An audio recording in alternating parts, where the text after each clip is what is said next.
Hello student, today I am going to discuss about the topic fire protection in a building. It is the module 6.1 and the last chapter of service and building technology. My first slide is criteria of fire resistance. Every building for the residential uses of 15.5 meter in height and above in height, this building are uses as a high-rise building and with have a basement shall be provided the adequate mean of exit and all arrangement of fire protection in case of the fire. A building can only be made with fire resisting material which is combustible material like the cork, linen, glass wool, etc. The fire escape route like corridors, staircases, hall and lobbies should be constructed with the fire resistance material. All the structural elements like floor, wall, column, beam should be made of the fire resisting material. Sufficient spacing and separation from the adjoining building should be kept. Suitable means of escape should be provided for the pupil to live in the building safely and quickly at the time of the fire.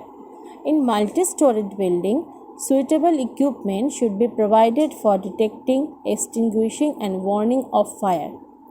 And any city, the area which is the demarcated into the distinct zone based on the fire hazardness of the building. My next slide is occupancy or use tagu. What is occupancy? Occupancy means the people were lived or the purpose of living is called the occupancy. General classification of the building based on the occupancy. The all building whether existing or here after elected shall be classified according to the use of the character or the occupancy in one of the following group. Group A is called the residential building, Group B educational building, Group C institutional building, Group D assembly building, Group E business building, Group F mercantile, Group G industrial, Group H storage and Group J the hazardous building. Now in this slide I am going to discuss what is the combustible material. The material which is used the fire construction generally are two types. One is combustible and number two is the non-combustible. Combustible material not only burn themselves but is also increase the intensity and the growth of fire. The non-combustible material which is not contribute to growth of fire but yet get damage. Some of the commonly used fire resistant material like the brick, clay product, concrete, asbestos, cement, glass or the gypsum plaster are used for the fire resisting construction. Now my next slide is fire resisting construction.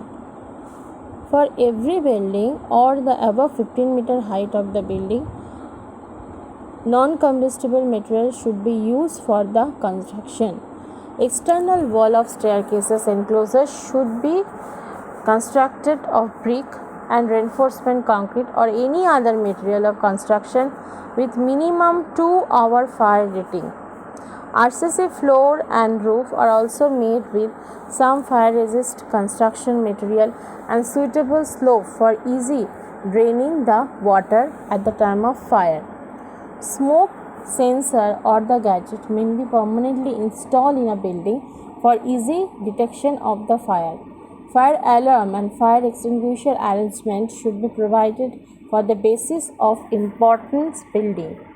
Ceiling should be made of the fire resisting material like fiberglass, asbestos, cement board, etc.